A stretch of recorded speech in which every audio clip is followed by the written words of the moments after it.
Vous avez compris que le temps n'existe pas. Mais êtes-vous prêt à comprendre ce qui le remplace réellement? Si vous voulez pénétrer au cœur de cette connaissance rare, découvrez l'un universel, la synthèse en français de l'œuvre de Walter Russell, disponible sur Amazon. Ce que vous allez entendre ici est une clé. Mais le livre est la porte. Vous avez franchi un seuil. Vous avez accepté que la matière n'est qu'une illusion de lumière. Vous avez commencé à entrevoir que le temps n'est qu'une perception. Mais maintenant, Russell vous emmène dans une compréhension encore plus fondamentale. Il vous demande de regarder au-delà de ce que vous voyez et même au-delà de ce que vous pensez comprendre. Parce que ce que vous appelez énergie, ce que vous appelez force, ce que vous appelez mouvement n'existe pas comme vous le croyez.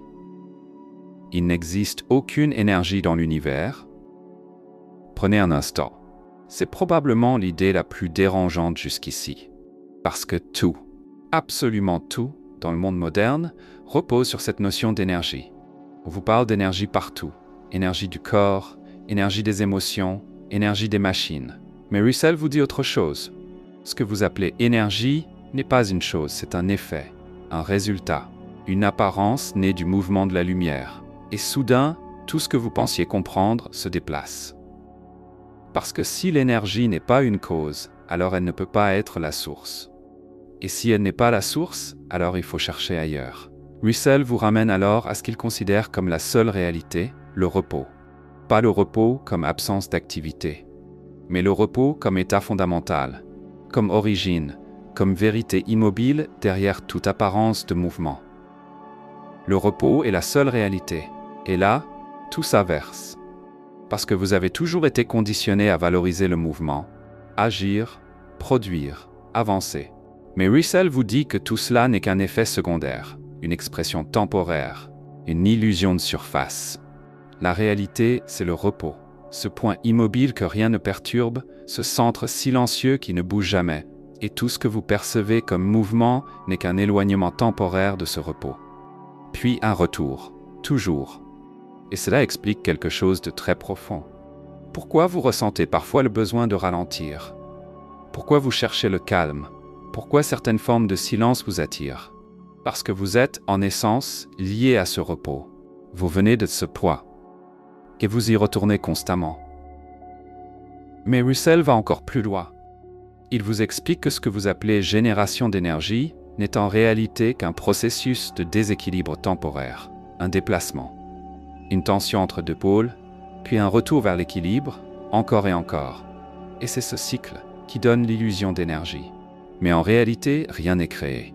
Rien n'est perdu. Tout est simplement déplacé, puis rééquilibré.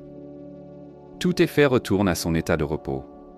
Et si vous observez votre vie, vous pouvez voir ce principe partout. Les moments d'intensité, suivis de phases de récupération, les efforts suivis de fatigue, les émotions fortes, suivis de calme.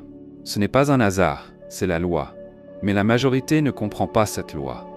Elle cherche à rester en permanence dans l'intensité, à produire sans s'arrêter, à maintenir un mouvement constant. Et elle s'épuise. Parce qu'elle lutte contre le retour naturel au repos. Russell vous libère de cette illusion. Il vous montre que le repos n'est pas une faiblesse, c'est une puissance. C'est la source, c'est ce qui permet au mouvement d'exister. Et cela change votre regard sur votre rythme, sur vos décisions, sur votre manière d'agir, parce que vous comprenez que forcer en permanence n'est pas naturel, que le véritable pouvoir réside dans l'équilibre, dans l'alternance, dans la compréhension du cycle. Russell introduit alors une autre idée essentielle, la notion de conditionnement de la lumière. La lumière, en elle-même, est uniforme, équilibrée, sans forme. Mais lorsqu'elle est mise en mouvement, elle se conditionne. Elle prend des formes. Elle crée des structures. Elle devient ce que vous appelez le monde. Mais ces formes ne sont jamais permanentes. Elles sont maintenues par un équilibre dynamique.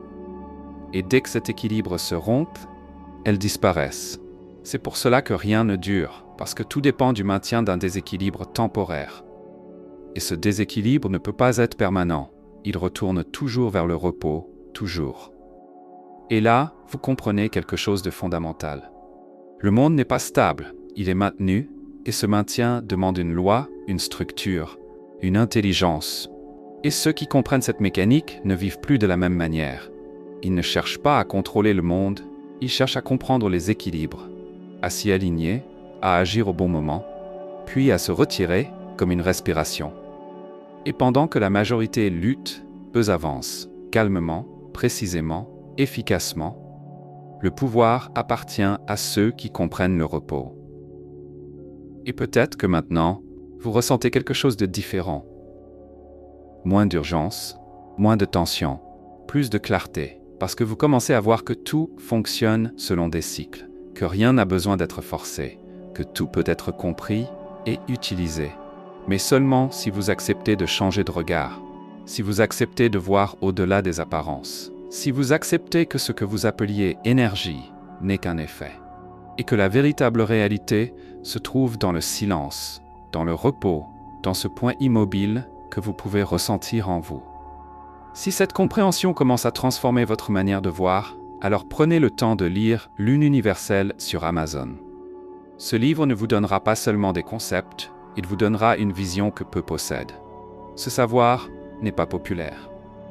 Il n'est pas enseigné, mais il est présent, dans les bibliothèques des penseurs, dans les cercles discrets, chez ceux qui ne cherchent pas à suivre mais à comprendre. Lire The Universal One, c'est pas accumuler du savoir, c'est accéder à une autre lecture du réel, une lecture plus fine, plus profonde, plus précise. Et cette lecture change tout. Alors maintenant, la question est simple. Allez-vous continuer à courir après l'énergie? Ou commencer à comprendre le repos qui la crée? Parce que ceux qui comprennent le repos ne subissent plus le mouvement. Ils le dirigent, silencieusement,